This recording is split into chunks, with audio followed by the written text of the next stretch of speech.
যে জাজিরা উপজেলার মুক্তারেশ্বর যে ইউনিয়নটি আছে সেখানের যে ঈশ্বরকাঠি গ্রামটি, সেই এই গ্রামেই কিন্তু যে মেট্রো রেল দুর্ঘটনায় যে নিহত যে আবুল কালাম আজাদ, তার কিন্তু গ্রামের বাড়ি কিন্তু এটা। আপনাদেরকে আরেকটু বলে রাখি, গত রাতে কিন্তু একটার দিকে কিন্তু তার সেই মরদেহটি কিন্তু লাশবাহী যে ফ্রিজিং গাড়িতে করে নিয়ে আসা হয়েছিল, এবং তখন থেকে কিন্তু এই তার আত্মীয় স্বজন, বন্ধু বান্ধব, বিশেষ করে এলাকার সর্বস্তরের মানুষের যে ভিড় বেড়েছে, এবং তাদের যে আর্তনাদ, এবং তাদের আর্তনাদে কিন্তু আকাশ বাতাস ভারী হয়ে গিয়েছে, এবং তাদের সবাই কিন্তু তাকে এক নজর দেখার জন্য ছুটে এসেছে। পাশাপাশি তার যে ছোট দুটি ফুটফুটে বাচ্চা রয়েছে, সেই বাচ্চার দিকে কিন্তু তাদের সহানুভূতির কথা ব্যক্ত করেছেন। দর্শক, এই কিছুক্ষণ পূর্বেই কিন্তু তার যেই দ্বিতীয় জানাজা, সেটা কিন্তু অনুষ্ঠিত হয়ে গিয়েছে। দ্বিতীয় জানাজা অনুষ্ঠিত হয়েছে হচ্ছে তার যে বাড়ির পাশেই মোক্তারের পোড়াগাছা ইসলামিয়া দাখিল মাদ্রাসা মাঠে, এখানেই কিন্তু তার দ্বিতীয় জানাজা অনুষ্ঠিত হয়েছে। প্রথম জানাজা অনুষ্ঠিত হয়েছিল সেই তার ঢাকা নারায়ণগঞ্জের সেই যেখানে সে দীর্ঘদিন যাবৎ পরিবার নিয়ে বসবাস করত, সেই নারায়ণগঞ্জের সিদ্ধিরগঞ্জে। এখন তার লাশ কিন্তু এই মুহূর্তে দাফন করার জন্য তার পারিবারিক সিদ্ধান্ত অনুযায়ী যে তাদের যে নড়িয়া যে কেন্দ্রীয় মসজিদটি রয়েছে, সেই কেন্দ্রীয় মসজিদের পাশেই কিন্তু গোরস্থান আছে, সেই গোরস্থানে কিন্তু তাকে সমাহিত করা হবে, এবং সেখানেই তার পারিবারিক সিদ্ধান্তটা কিন্তু এমনটি হয়েছে। আর এই আমরা এখানে এসে যা দেখতে পেলাম, আমরা বিভিন্ন তার যে স্বজনদের সাথে আমরা কথা বলেছি, তারা সকলেরই কিন্তু একটি দাবি যে এই পরিবারটির পাশে আসলে সবাইকে দাঁড়াতে হবে, সকলকে দাঁড়াতে হবে। কারণ হচ্ছে এই যে আবুল কালাম আজাদ, তিনি ছিলেন কিন্তু পরিবারের একজন উপার্জনক্ষম, এবং তার 35 বছর বয়সে তিনি কিন্তু একটি ব্যবসাও দাঁড় করিয়েছিলেন। আজকে তার অনুপস্থিতিতে কিন্তু পরিবারটি এখন অথই সাগরে পড়েছে। এই জন্য এলাকাবাসী তাদের যে দাবি, তারা চাচ্ছে যে এই তার যে পরিবার আছে তাদেরকে যেন একটি চাকরির ব্যবস্থা করা হয়। সে আসলে দেখি আমরা একটু কথা বলি তারা আসলে কি চায়। জি, আপনাদের কি দাবি একটু? আমাদের দাবি, আমার বড় ভাই আবুল কালাম আজাদ, ঠিক আছে, সে 12টার দিকেই মানে মারা গেছে। তো আমার একটা ইচ্ছা যে আমার বড় ভাই আমার অনেক আদর করতো, ঠিক আছে, তার ওই সংসার গ্রহণ করতে, ঠিক আছে, সংসার দায় দায়িত্ব সেই নিত। ছোটবেলা থেকেই তিনি কিন্তু তার বাপ মা হারাইছে, ঠিক আছে। তো অনেক খারাপ লাগলো যে কালকে ঘটনাটা শুই না, কিন্তু আসতে পারি না। আমার বাড়ি হলো লোহজন থানা, ঠিক আছে, কর্ম ইউনিয়ন লোহজন থানা থেকে আমি এখন আসছি, ঠিক আছে, খবর শুই না। সে আমার কাছের অনেক ভাই, ঠিক আছে, আমার মামতো বোন জামাই, ঠিক আছে।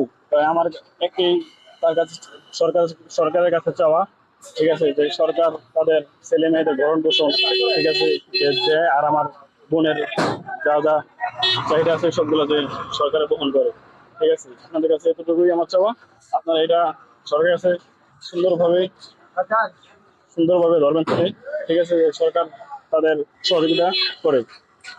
যে আপনারা শুনলেন যে তার মামাতো ভাই এসে কিন্তু আমাদেরকে বললেন যে তার পরিবারের কিন্তু আর কেউ রইলো না, এই একমাত্র আবুল কালাম আজাদই কিন্তু পরিবারের একমাত্র উপার্জনক্ষম ছিল, এবং যে কারণেই তাকে কিন্তু তার যে পরিবার আছে, বিশেষ করে তার যে স্ত্রী আছে, তাকে যেন একটা চাকরির ব্যবস্থা করা হয়, এবং তাকে যেন সে তার পরিবার নিয়ে সে যেন সচ্ছল ভাবে এবং সুন্দরভাবে জীবনযাপন করতে পারে।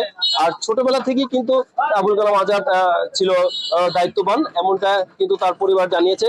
সকলের সে কিন্তু দেখভাল করতো, সকলের খেয়াল রাখতো, এবং বিশেষ করে আত্মীয় স্বজন যারা আছে তাদের বাড়িতেও সে ছুটে যেত, তাদের বিপদে আপদে সব জায়গায় কিন্তু এই আবুল কালাম আজাদের বিচরণ ছিল। তাই এই এলাকার মানুষের আক্ষেপ যে এত অকালেই কেন আবুল কালাম আজাদকে চলে যেতে হলো, আল্লাহ তাকে কি আর কেন আর কিছুদিন তাকে দুনিয়াতে রেখে গেল না। তো এটা আসলে আবেগ থেকে মানুষের যে কথাগুলো নিশ্চয়িত হয়েছে, আমরা সেই কথাগুলো শুনেছি। এরপর তার স্বজনরা আমাদেরকে আরেকটা বিষয় জানিয়েছে যে আজকে আবুল কালাম আজাদ যেভাবে মেট্রো রেল দুর্ঘটনায় মৃত্যুবরণ করেছে, এমনি করে যেন এই রাজধানীর অনেক উন্নয়ন কর্মকাণ্ড চলমান। আর কোনো আবুল কালাম আজাদের মতো আর কাউকে যেন এই উন্নয়ন কর্মকাণ্ডের এই যে খেসারত যেন আর না দিতে হয়, এই উন্নয়ন কর্মকাণ্ডের ভিড়ে যেন আর কোনো আবুল কালামকে হারিয়ে যেতে না হয়।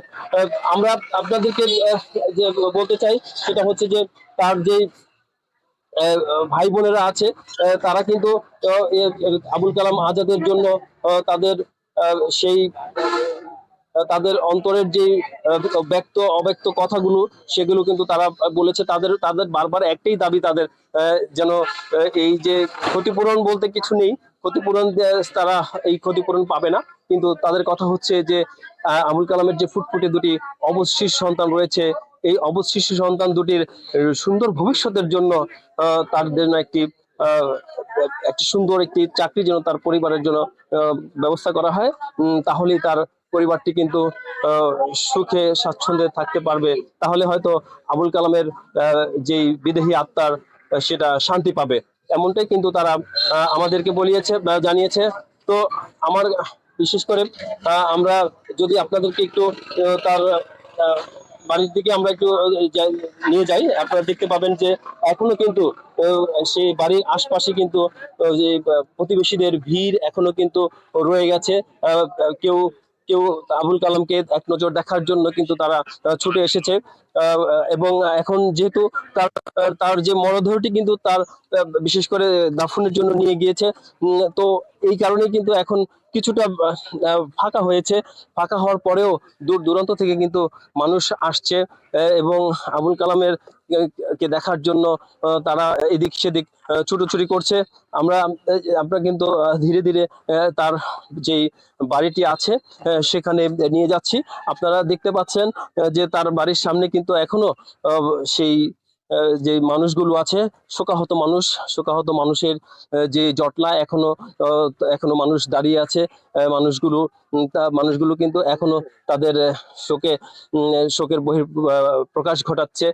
তো আমরা যদি আপনাদেরকে আরেকটু বলে রাখি যে তাদের যে ভাই বোনগুলো আছে, বিশেষ করে সেই ভাই বোনের মধ্যে এই আবুল কালাম আজাদই ছিল কিন্তু